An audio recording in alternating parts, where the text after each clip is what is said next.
यह श्लोक मोह और संशय से परे है। ज्ञानेन तु तज्ज्ञानम येषां नाशितम आत्मना तेषां आदित्यवत् ज्ञानम प्रकाशयति तत्परम।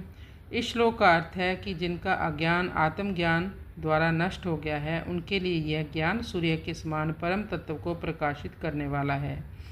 ज्ञानेन यानी ज्ञान के द्वारा, तु तद अज्ञानम दोनों मिलकर बना है तद ज्ञानम। ज्ञान के द्वारा अज्ञानता का नाश होता है।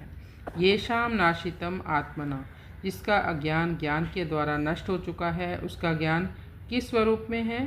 तेषाम आदित्यवत ज्ञानम, वह ज्ञान सूर्य के समान है।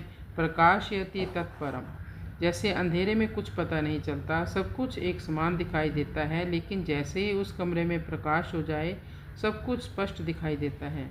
तो व्यक्ति अपने जीवन में कोई भी पाप कर्म करता है, गलत काम करता है, उसका मूल कारण क्या है? अज्ञानता।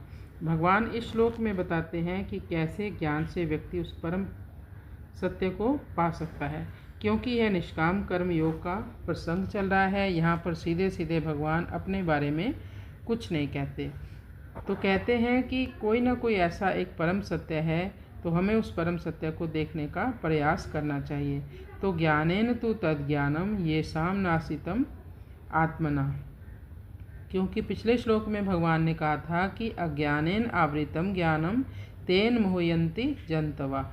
अज्ञान के कारण ही जो जीव हैं वो मोहित हैं इस संसार में और नाना प्रकार के कार्य करता है, जिसके परिणाम स्वरूप कर्म फल की प्राप्ति होती है। उन कर्मों के फलों के कारण नाना प्रकार की योनियों में शरीर धारण करने पड़ते हैं। यानी कर्ता कौन है? स्वभाव वस्तु, व्यक्ति का स्वभाव है।